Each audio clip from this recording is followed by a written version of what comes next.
सोमवार की अष्टमी पड़ जाए, क्या पड़ जाए सोमवार की, जम के बोलो जरा, अष्टमी। या तो सोमवार की अष्टमी पड़ जाए, या हर महीने शिवरात्रि आती है, हर महीने आती है, या तो सोमवार की अष्टमी पड़ जाए या फिर सोमवार की शिवरात्रि पड़ जाए, हर महीने आती है। प्रयास करना, थोड़ा सा दूध, ऐसी गाय का थोड़ा सा दूध अगर प्राप्त हो जाए, बेलपत्री के पत्ते से दूध कटोरी में लेकर, मात्र बेलपत्री के पत्रे से एक एक बूंद, अगर दूध आप एक बूंद अगर ज्यादा ना मिला हो, एक चम्मच भी अगर आपको दूध देसी गाय का मिल गया हो, और सोमवार की अष्टमी पड़ जाए या सोमवार की, जम के बोलो, शिवरात्रि पड़ जाए, उसमें केवल अगर देसी गाय का दूध मिल जाए, जर्सी गाय का नहीं हो, देसी गाय का अगर दूध मिल जाए, बेलपत्री के पत्ते से, तुम्हारे घर के अंदर अगर शिवलिंग है या मंदिर में शिवलिंग है या तुम्हारे नजदीक में कोई शिवलिंग है, उस पर बूंद बूंद, एक एक बूंद अगर शिवलिंग पर दूध समर्पित कर रहे हो, श्री शिवाय नमस्तुभ्यम, नमः शिवाय, या षडाक्षर मंत्र ओम नमः शिवाय, या 33 अक्षर का मंत्र महामृत्युंजय मंत्र, इसका स्मरण कर कर शिव जी पर देसी गाय का दूध समर्पित कर कर इस बेलपत्री को अशोक सुंदरी वाली जगह पर अगर आप समर्पित कर देते हैं, फिर आप जिस भी चीज के लिए अप्लाई करें, मेरा देवाधिदेव महादेव आपका हाथ पकड़कर खींचकर आगे बढ़ा ही दे। मेहनत करना, कर्म पूरा करना, पढ़ाई अच्छी करना, और पढ़ाई के साथ में विद्या अध्ययन करने के साथ में अच्छी मेहनत के साथ में देसी गाय का दूध भगवान शंकर को समर्पित करना, भगवान शंकर को समर्पित करना, देसी गाय का दूध धीरे धीरे धीरे धीरे समर्पित करना, भावों के साथ आप समर्पित करें। देसी गाय का दूध एक एक बूंद समर्पित करिए, धीरे धीरे समर्पित करो।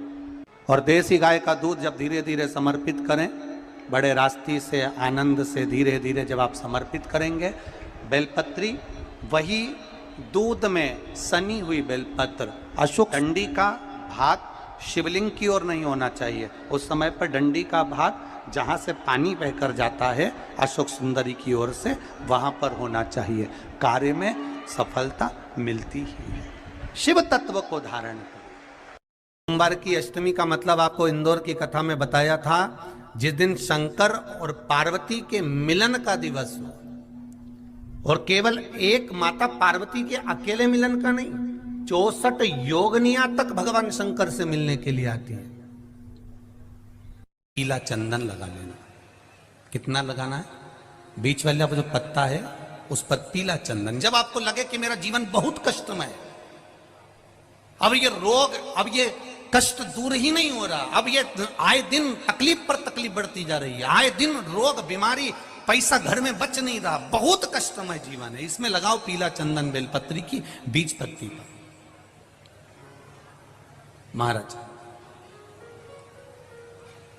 और बीज पत्ती पर जब चंदन लग जाए, लगने के बाद में ये दोनों पत्ती पर लाल चंदन लगा लीजिए। इन दोनों पत्ती के बीच में जो डंडी का भाग होता है, आपको कहा था, आपको स्मरण में होगा शायद, हमने जब बेलपत्री की महत्वता बताई थी तो उस बेलपत्री की महत्वता में कहा था ब्रह्मा विष्णु महेश ये 3 हैं, बोला था। बीच में ये बड़ी पत्ती से लेकर जो 2 पत्तियां होती हैं, इनके बीच में जो जगह बचती है, इसमें मां पार्वती के 64 योगनियां, मां पार्वती अपनी पूर्ण सिद्धि के साथ में जितनी भी देवी के स्वरूप हैं, वो माता 64 योगनियां देवी के स्वरूप में यहां पर विराजमान होती हैं। 2 पत्ती के नीचे से जो डंडी होती है नीचे तक, ये पूरी डंडी में 33 कोटि देवी देवताओं विराजमान होते हैं इस पूरी डंडी के अंदर। तो ये बीच वाली पत्ती है, ये जो बीच वाली पत्ती का जो भाग होता है, इस पत्ती के भाग में शहद का प्रयोग कर कर, यहां पीला चंदन, लाल चंदन, लाल चंदन, शहद का प्रयोग कर कर, इसी तरह से पकड़कर ये बेलपत्री की जो डंडी है वो अशुक सुंदरी पर जब आप समर्पित करें तो जहां से जल बहता है उस ओर पर इस पत्ती को चढ़ाकर केवल आपके हृदय की बात कहकर देवाधिदेव महादेव से कोई भी शिव जी का मंत्र, पंचाक्षर नमः शिवाय, षडाक्षर ओम नमः शिवाय, श्री शिवाय नमस्तुभ्यम, या महामृत्युंजय मंत्र, जो शिव का मंत्र हो आपके पास में, उसको बोलते हुए देवाधिदेव महादेव को धीरे धीरे जल की धार चढ़ाना प्रारंभ करो। जल की धार जब पूर्ण होने लगे, उसमें थोड़ा जल बचे, तब अशुक सुंदरी पर जो तुमने बेलपत्र चढ़ाई है वहां उस जलधार को चढ़ाए। ये प्रयोग आपको केवल सोमवार की अष्टमी पढ़ने पर ही करना है। कौन से दिन करेंगे? जम के बोलिए जरा। सोमवार की अष्टमी पढ़ने। और धतूरे का फूल,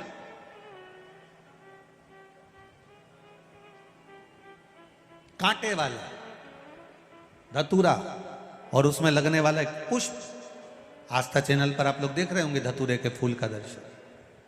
धतूरा और धतूरे का पुष्प, छोटा सा पौधा है, ज्यादा बड़ा नहीं है, कांटा लग रहा है, धतूरा लग रहा है, और उसमें भी साधारण धतूरा नहीं, जिस धतूरे के नीचे की डंडी लाल कलर की होती है, अगर वो सोमवार की अष्टमी को देवाधिदेव महादेव को समर्पित करी जाती है तो उसके घर में कभी संपदा की कमी नहीं होती है। वो धतूरा है, साधारण नहीं है। धतूरे में भी लाल डंडी, जैसे धतूरा गोल होता है उसके नीचे एक छोटी सी डंडी, देखा है आप लोगों ने? अरे देखी कि नहीं देखी बोलो? धतूरा देखा है ना?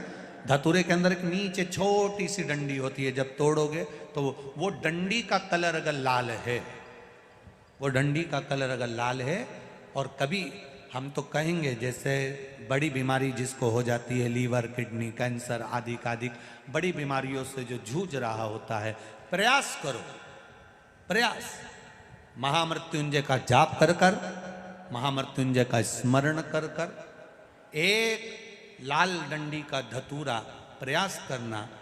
एक धतूरा मिल जाए या 5 धतूरे मिल जाए, किसी भी एकांतेश्वर महादेव पर, जो शिव मंदिर एकांत में हो, जहाँ कोई जाता आता नहीं हो।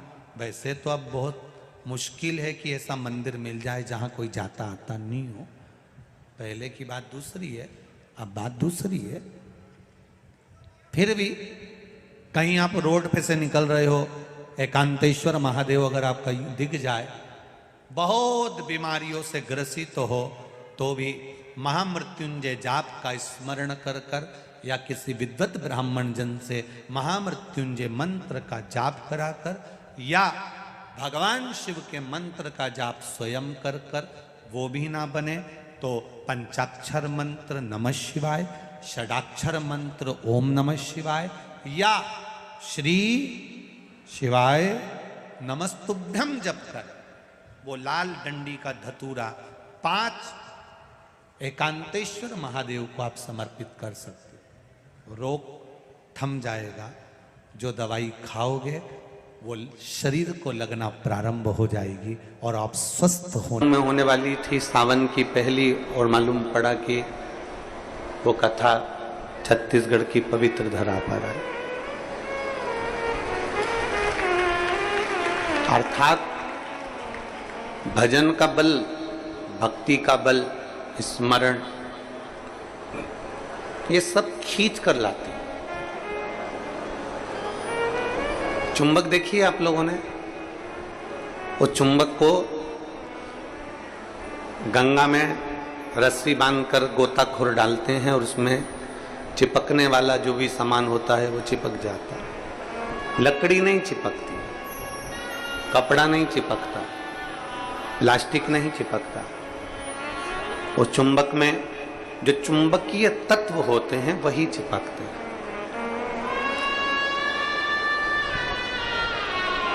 हम तो ये मानते हैं कि सावन के महीने में भी भोलेनाथ एक, जैसे लोग गंगा जी में चुंबक फेंकते हैं और उसमें जो चिपक गया वो चिपक गया, उसी तरह भोलेनाथ भी सावन के महीने में शिव महापुराण रूपी चुंबक को डालकर हिलाते रहते हैं। किसके भाग्य में है और कितने लोग चिपक सकते हैं ये उसी को मालूम है।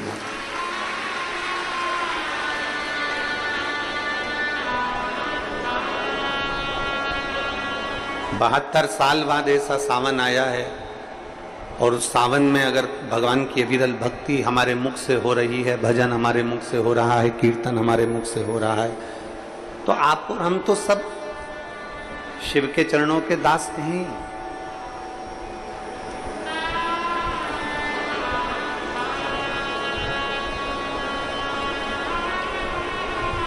कहते हैं,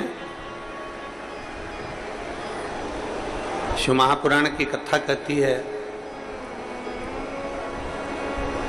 नौकरी ऐसी होना चाहिए, सर्विस ऐसी होना चाहिए जहां जाने का मन करे। ऑफिस में तुम बैठते हो और दिन भर क्लेश मचे, फाइल तुम पढ़ते हो और फाइल उठाते से तुम्हारे को मानसिक टेंशन आ जाए, जरा जरा सी बात में चिंता खड़ी हो जाए, तो वो ऑफिस जाने का मन नहीं करता, नौकरी पर जाने का मन नहीं करता। नौकरी ऐसी हो जहां जाने का मन करे, और घर ऐसा हो जहां वापिस आने का मन करे। तो समझ, घर में अगर क्लेश हो रहा है, बहुत अशांति हो रही है, बहुत लड़ाई हो रही है, बहुत विवाद हो रहा है,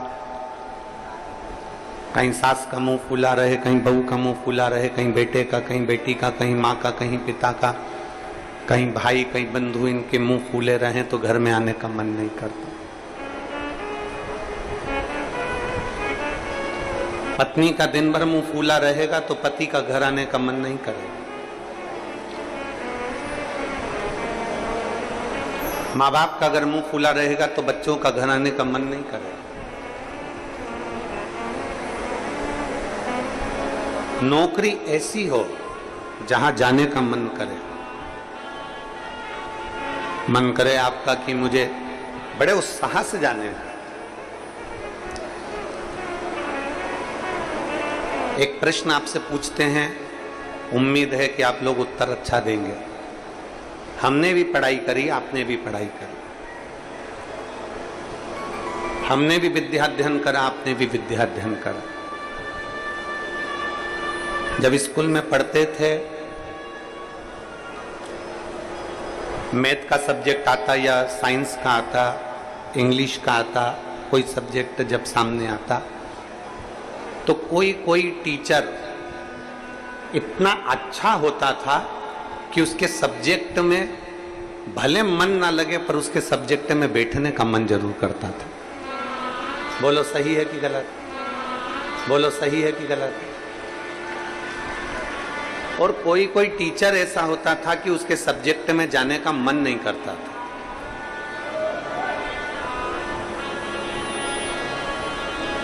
उनके सब्जेक्ट में जाने का मन नहीं करता। कोई टीचर इतना अच्छा, बहुत प्रेम से, बहुत स्नेह से, बहुत लाड़ प्यार से पढ़ाता है, बहुत स्नेह से पढ़ाता है, तो उसके यहाँ जाने का मन कर जाता है। और कोई कोई टीचर ऐसा होता है कि वो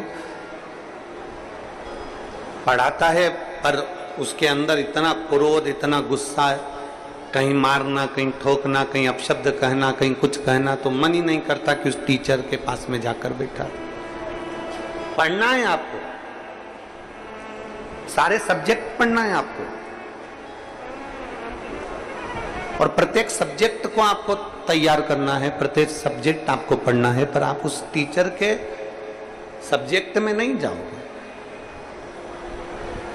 प्रत्येक सब्जेक्ट आपको पढ़ना है, प्रत्येक सब्जेक्ट आपको धारण करना है, पर आप उसके सब्जेक्ट में नहीं पहुंचोगे। बस जैसे स्कूल में कोई टीचर अच्छा है तो उसके सब्जेक्ट को पढ़ने के लिए आप जरूर जाते हो, उसी तरह नौकरी ऐसी हो जहां जाने का मन करे आपका।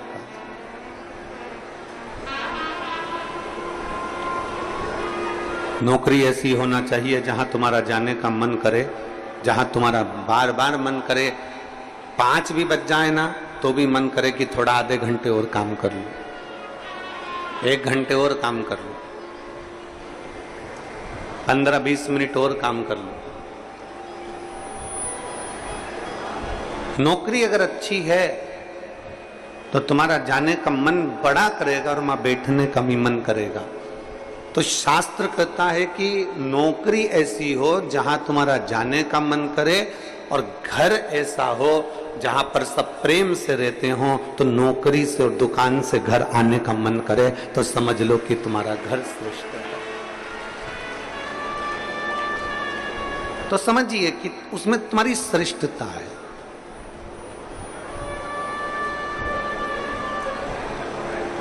जरा जरा सी बात में अगर क्लेश हो रहा है, जरा जरा सी बात में अपशब्द बोले जा रहे हैं, तो वो श्रेष्ठता नहीं बनती।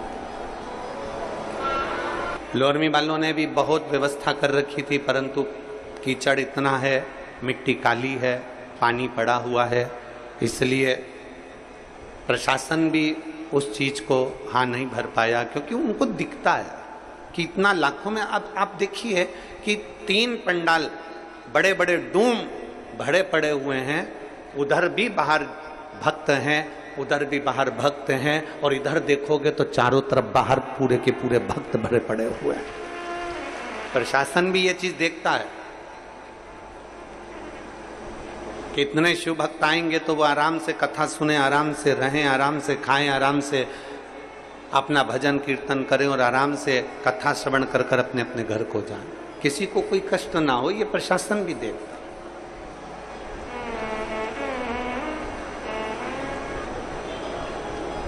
21,600 श्वास में से 21,600 श्वास जो चल रही है, उसमें से जितनी श्वास हम परमात्मा को दे सकते हैं उतना दीजिए। हम जितना भजन कर सकते हैं उतना भजन करें, हम जितना स्मरण कर सकते हैं उतना स्मरण करें। और तेरी कृपा बिना न हिले एक भी अणु, लेते हैं श्वास तेरी कृपा से तनो तनो। हे गंगाधार मुक्ति द्वार ओंकार तू, बोले ओंकार तू। आयो शरण तिहार शंभु तार